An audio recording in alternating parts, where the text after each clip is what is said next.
Swayam Prabha. Digital India. Educated India.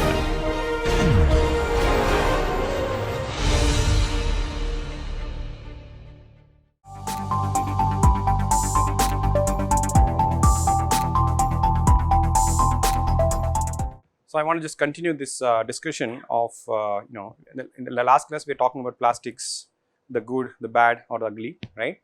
So so now, okay, having all that in our mind, and now if you think about bioplastic or sustainable plastics, right? And even before we get there, we should probably understand what polymers are and what are the chemical details, chemistry aspects, right?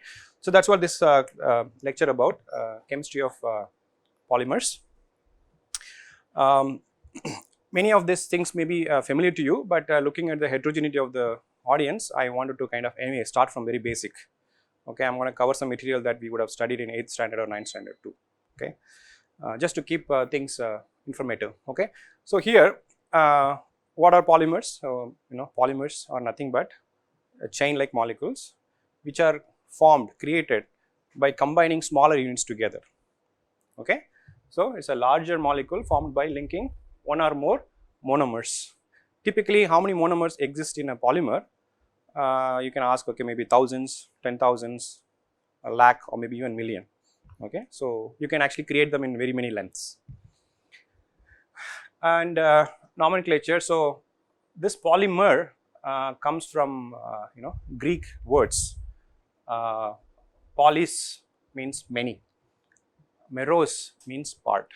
Okay, so when you combine this, you say polymer, which basically means something that contains many parts.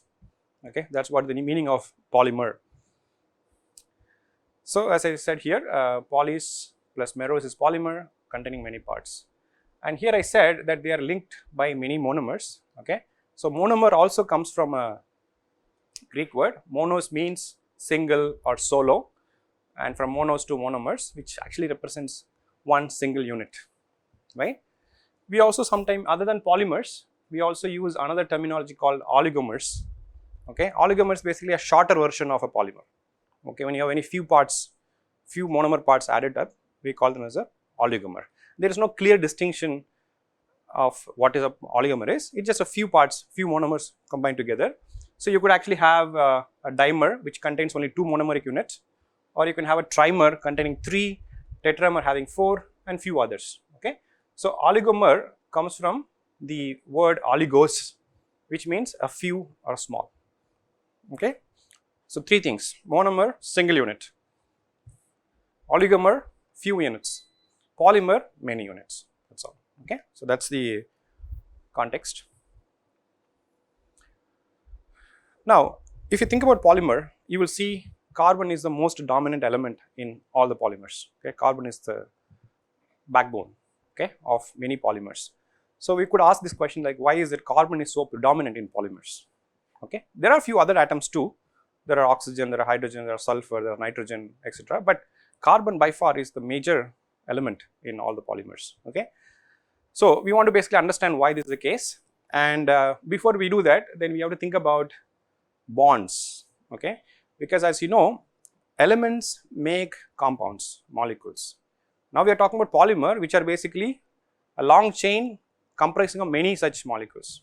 Okay, so if you go to very basic, you go to a simple molecular species or a compound species, we would like to know how things are formed from elements. Okay, so then we are talking about bonds. When elements make bonds, you create compounds, you create molecules. Okay, so very basic thing is something called ionic bonds. Okay, so there are elements that join by ionic bonds and make compounds. Okay, one simple example is salt, sodium chloride. Okay, so what I am showing here is Bohr's model. Bohr's model is not really a correct model, but it is a good model to explain few important concepts. So here we think about each element as having a core containing nucleus. So the nucleus contains protons and neutrons, and electrons basically circle around this. Okay, so you will see that these electron paths are not necessarily circular. In reality, it has different kind of shapes, but in Bohr's model, we represent in this kind of a concentric shell. Okay, so what happens is that if you consider a sodium atom as an element, it has got about 11 electrons. Okay, so you got nucleus here, you have the first shell. The first shell contains 2 electrons. It can only occupy maximum 2 electrons, so it occupies 2 electrons. So out of 11, the first 2 is in the innermost.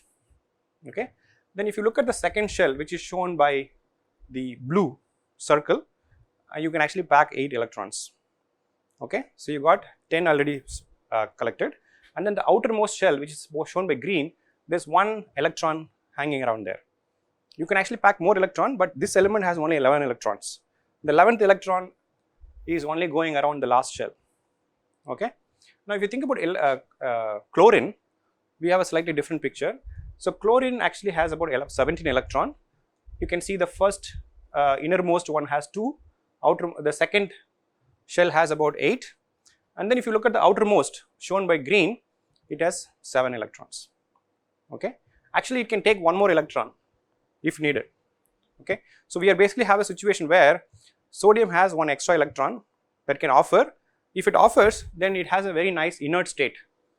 All the first 2 are completely filled. The third one has 1 extra. If I give it back, if I give it to somebody, then I am having a more like a stable state or a convenient state. Similarly, the chlorine here, if it acquires 1 electron, then its shell also is complete. All the 3 shell will be complete. Okay, so therefore they like each other. The sodium atom would like to give 1 electron, free electron, and the chlorine likes to take it. Okay, so therefore we say that sodium is an electron donor and chlorine is an electron acceptor. Okay, so they come together, and you can see here this extra electron here is now shared to chlorine. Now they both have a state where their own electronic states are complete. Okay, so sodium has given 1 electron. Now if you so in this kind of a situation, when there is an exchange of electron, somebody is giving, somebody is taking up, we call this is an ionic bond. Okay, so now we say this sodium chloride is a ionic solid. It is formed by ionic bond, right? So this is very basic. There are several components which form by donating, accepting electrons. This is one possibility. So we say that sodium chloride is ionically bonded compound.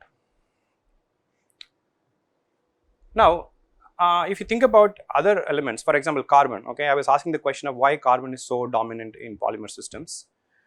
So carbon has about 6 electrons, and in that 6, 2 of them are in the inner shell and 4 of them are in the outer shell.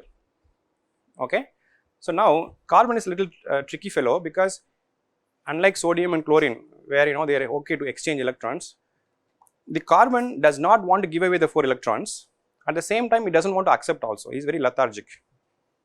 Okay, so what is the compromise? The compromise is sharing. It is okay to share.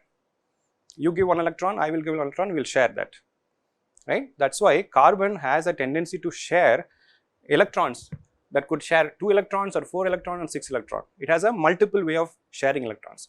Whenever you make a bond through sharing of electrons, initially I talked about exchange of electrons. You are giving it away, that is it. Okay, here we are talking about not completely giving it, but sharing. So when you exchange electrons, you are talking about ionic bonds.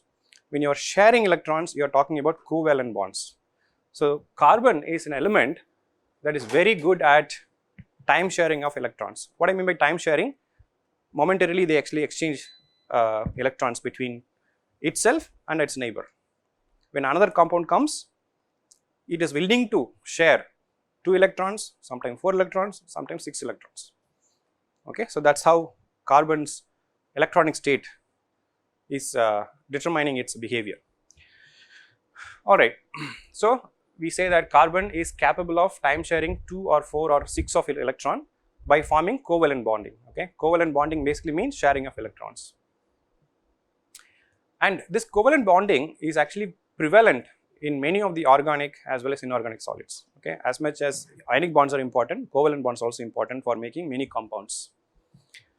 So as I said, it has 4 electron on the outer shell, 2 is in the inner, that does not participate, but the outer one has 4, and those 4 are the one that can be that is not So it's not strong enough to grab 4 electrons from others, at the same time it's not strong enough to give it back also, okay, but sharing is the compromise. So here I have shown an example. So here I have shown 4 electron in the outer shell, the other 2 electron is not shown here, and then if you bring 4 hydrogens, each one having 1 electron, it is okay to share. You can see here each of this hydrogen share with all of this electron. Now you see these 2 electrons are not completely given to hydrogen, or it's not completely given to carbon, they are sharing this, they are time sharing this, okay. So each hydrogen is sharing 1 electron with this, therefore we create a compound called methane, okay. So carbon is able to share electrons with the neighbor and form a covalent bond, right. Now the nature of this bond determines a lot of its physical chemical properties of the compound, okay. So here if you look at the ionic bond compounds, ionically bond compounds, typically they are very hard, they are crystalline because of the very strong ionic bond nature, okay. Ionic bonds are very strong compared to covalent bonds, okay. So they like to be packed together, so they become more denser, harder, crystalline, and they have a very high melting point, low volatility because of this high strength of ionic bonds.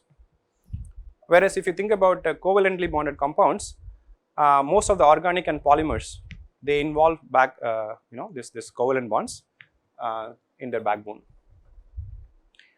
And then you will see that when you think about elements that are forming ionic compounds, they have very strongly aggressive behavior in exchanging electrons, in pulling electrons or giving electrons.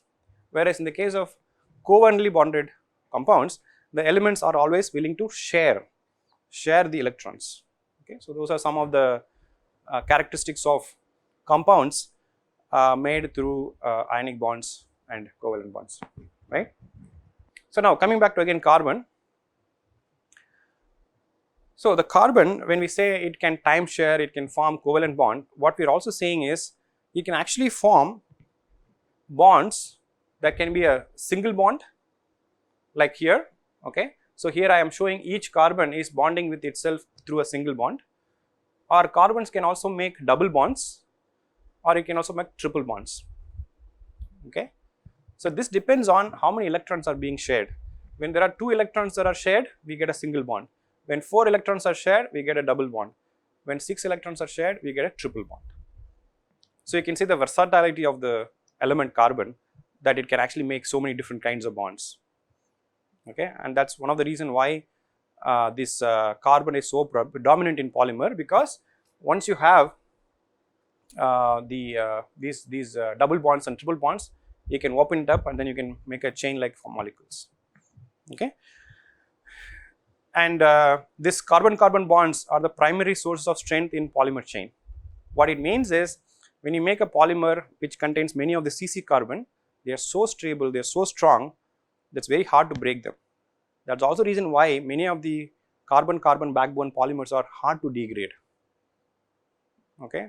So this course is all about bioplastics or sustainable plastics which can degrade after use, and many of the polymer that we currently use are not so degradable, is mainly because of prevalence of this carbon-carbon backbone, which is so strong and it cannot be degraded easily, okay. So we say that the primary source of strength in polymer chain comes through this carbon-carbon bonds, which could be single bond, double bond, or triple bonds.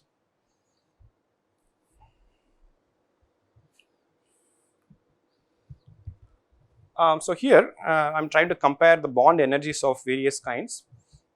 So here we have the single bond, double bond, and triple bond between carbon-carbon elements, okay. And I also, for comparison, I have made carbon nitrogen and carbon oxygen. All of them are covalent bonds, right. That means carbon is sharing electron with the other element, with another carbon, or with nitrogen, or with oxygen, and so on. And then if you see here, this is bond length in angstrom, and this is a bond energy that is in kilojoule per mole. This energy, bond energy, basically signifies how much energy you need to actually break open the bond, or you can also call it as a dissociation energy. Higher the value, stronger the bond, okay. So if you see here, the first 3 entries compare the bond energies of single bond, double bond, and triple bond, and you can see how drastically it increases when you go from a single bond to double bond to triple bond. Okay, so the triple bonds are much stronger than the double bond, and the double bond is much stronger than the single bond. And compared to this CN and the CO bond, okay, which are about 300 and 360, the carbon-carbon bonds have much higher dissociation energy. Okay, so what that means is, if I can make a polymer through these bonds CN and CO, there is some way of degrading it better. Okay, whereas we have mostly CC carbon bonds, the degradation is going to be very, very difficult. Okay, and there are other characteristics. You could actually say that the single bond length is a little larger than the double bond and also from the triple bond. So the triple bond, basically they have a very close sharing. There are 6 electrons that are being shared, so they are very close to each other. The bond length is shorter for triple bond compared to a double bond, and double bond has a shorter bond length compared to the single bond. Okay, so it's important to remember the associated bond energies as well as the bond length when you go from a single bond to double bond to triple bond. Okay, in terms of flexibility, most of the time when you have a single bond, carbon-carbon single bond, it is easy to bend and it is easy to rotate about the bond. The moment you have a double bond and triple bond, it becomes a little bit rigid. You can't bend, you can't rotate. Okay, so that means when you have a polymer made up of second double bond and triple bond, it's going to be more stiffer. Okay, there's going to have some sort of a restriction in their mobility. Okay, so it's important to understand polymers behavior from a chemical bond perspective.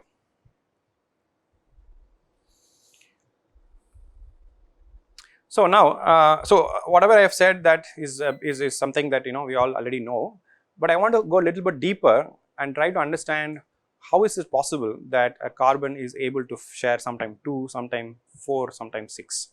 Okay, so this basically takes us to the theory of orbitals, theory of electronic orbitals, and how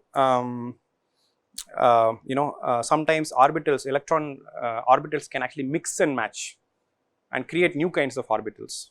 Okay, so I want to just take you through. This is something that is, as I said, school chemistry stuff, but it's good to kind of revisit these concepts, right? So now we are going to talk about something called hybridization of electronic orbitals. Okay, what it means is, I was telling about this Bohr's model where each shell is individual, right? When we say hybridization, you can actually have 2 subshells intermingling and becoming a new kind of orbital. Okay, so that's what hybridization means. Let me explain what this all about. So if you consider an isolated carbon atom, in a ground state it has 6 electron, right? And if you see how this 6 electron is distributed, you have this innermost shell which is called this K shell, and it has a this 1s orbital that can take 2 electrons. So K shell has only one subshell called 1s, and it can take 2 electrons. So 2 electron goes into the innermost shell. Then there are remaining 4 electrons. Okay, and the remaining 4 electrons goes to the next shell, which is L shell. In the L shell, it has actually 4 subshells. Okay, there is 2s, there's 2px, there's 2py, there's 2pz. Okay, each of them can actually take 2 electrons in principle. So you can actually put 8 electrons in there, but we don't have 8 electrons, we have only 4. So how do you distribute 4? In the ground state, the first 2s orbital will take 2, the remaining 3 px, py, pz will take 1 each. There is no electron for this guy. Okay, in principle you can put 1 more here, 1 more here, 2 more here, so that you got 8 filled, but carbon has only 6 electrons. The innermost shell, K shell, is saturated, 2 electron is gone. The remaining 4 electron is distributed in the ground state, 2s2, 2px1, 2py, right? Now when you compare these subshells, this one, the 2s1 has a lower energy compared to the p orbitals or the p shells, but at room temperature, at finite temperature, this distribution is actually affected. What happens is, these electrons here would like to jump and redistribute. The way it happens is, all these 4 shells, they mixes up and create this kind of a distribution. The 2s1 1 electron actually jumps to 2pz here. Okay, so all of them have 1. This is only possible if the if the energy state of all these subshells are equal. Okay. So what I am trying to say here is that even though in the ground state this is the most stable distribution, but at finite temperatures the electronic orbitals will mix each other and recreate 4 new hybridized orbitals which all have same energy. In this particular distribution, this 2s orbital has lower energy compared to the p orbitals. In the hybridized version, all the 4 here would have same energy, so therefore the 4 electron can be distributed 1 each. Okay. So this mixing of electronic orbitals is called hybridization or hybridized orbitals, right. Any of you who are not familiar with this kind of a concept, hybridization, electron orbitals, do you follow?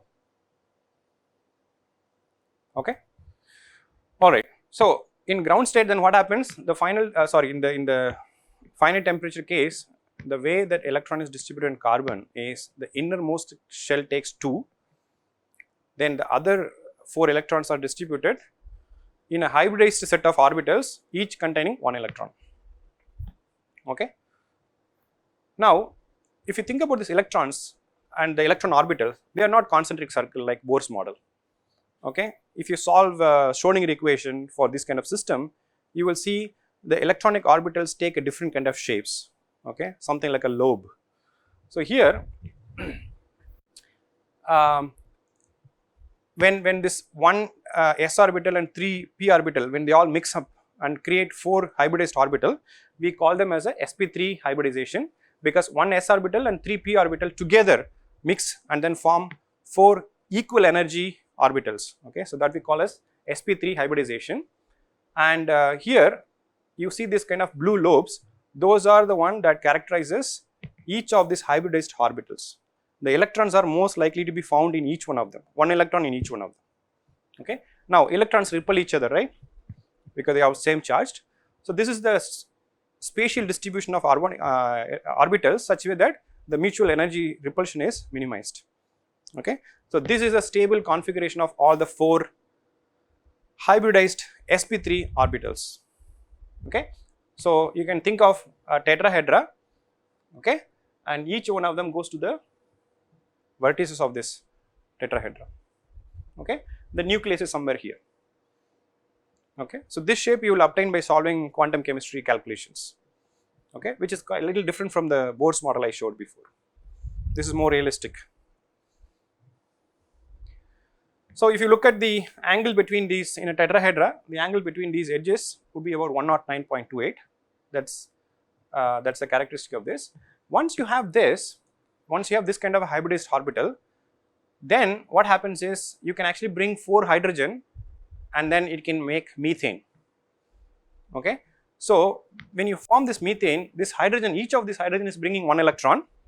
Each of these hybridized sp3 hybridized orbital has 1 electron. They share among each other, making a covalent bond here, here, here and over there. So that means if you take a methane, you will see like a tetrahedral arrangement of the hydrogen atoms, okay, which is shown here.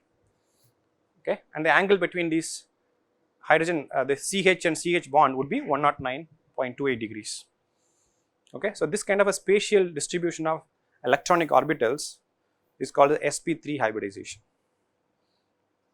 right. What I am not showing here is the nucleus is there and there should be inner first K shell containing 2 electrons, but that is not participating in the bond formation. We are only looking at the outer shell. The outer shell contains these 4 hybridized sp3 hybridized orbitals with which hydrogens can form bonds, single bonds by sharing electrons. So if you look at this bond, we tend to write CH4 like this, or we tend to write this kind of a geometric formula. What it means is, in this bond, this is a covalent bond. Carbon is giving 1 electron, hydrogen is giving 1 electron and they are sharing each other. Okay, and in all cases 4 electrons are shared with 4 hydrogens. Now The previous case is with respect to sharing of electrons with the another atom, which is hydrogen, but sometimes carbon can also share electron with another carbon. Okay. So, think of here 2 tetrahedra here, this is one carbon, this is another carbon, they both have their own sp3 orbitals, 4 of them for each. Okay. In this case, one of the sp3 from each of them can be combined together to form a shared pair of electrons.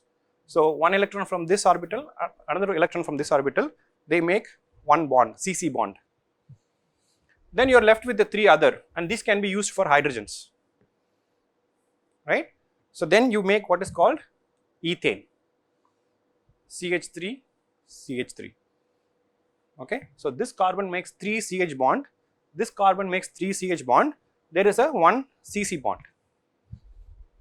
Okay.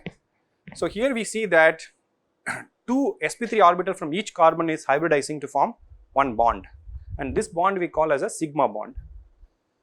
The carbon-carbon bond is called sigma bond, which is a covalent bond due to sp3 hybridized orbitals. And this is very interesting because if two carbons can do, I can bring another carbon and open this up, combine another carbon. I can bring another carbon this side, I can attach another sigma bond. So, basically you can see the tendency to grow as a chain because of this particular hybridization, right. So, here we have made one bond, I can bring another carbon, make another propane here, put another one, you can get butane, pentane, hexane, you can actually make a kind of a family of alkane molecules through this kind of sp3 hybridization, right. All right. So, that is not the only way to hybridize. So, in the sp3 hybridization, in the outermost shell, one s orbital is mixing with the 3p orbital to create sp3, but that is not the only arrangement. There are other possibilities. One example is where the 2s orbital hybridizes only with 2p orbitals and it does not touch the third p orbital.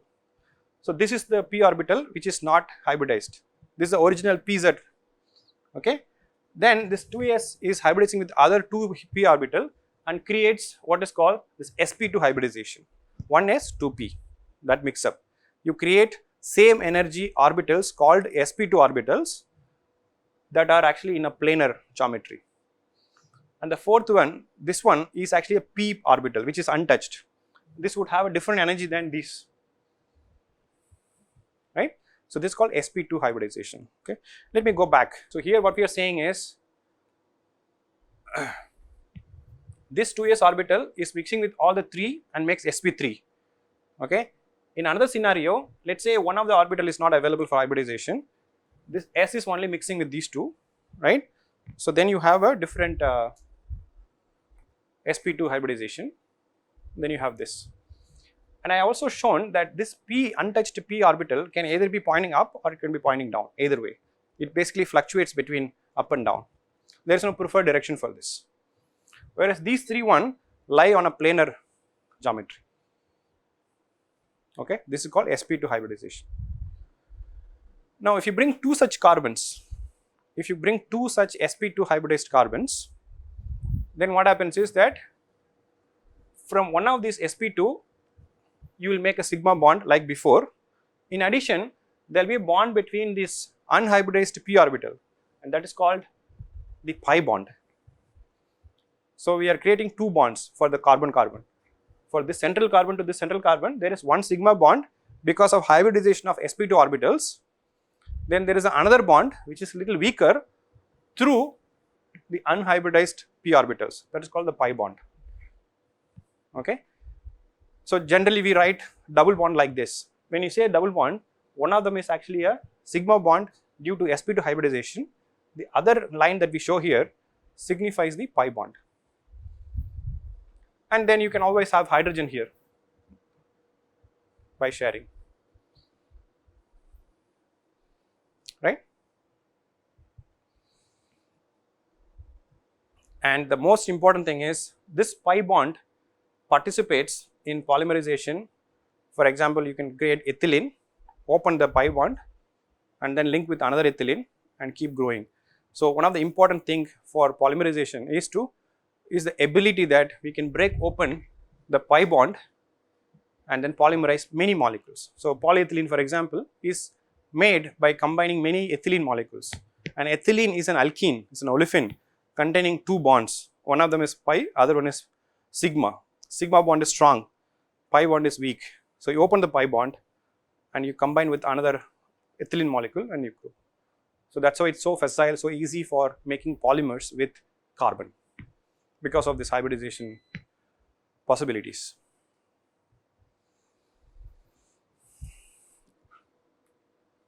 Then the last is called the sp hybridization. In this case, two p orbitals do not participate, only the s and p forms hybridized orbitals. Okay. So, you see there are two sp orbitals, two p orbitals are not participating in the hybridization.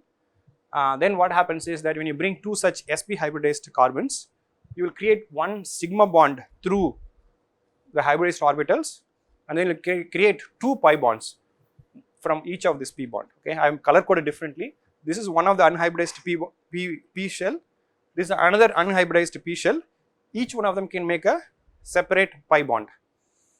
So, when you write acetylene as CH triple bond CH, in these three bonds, one of them is a sigma bond, the other two are pi bonds. You can also open acetylene and you can also make polymer with that also, right.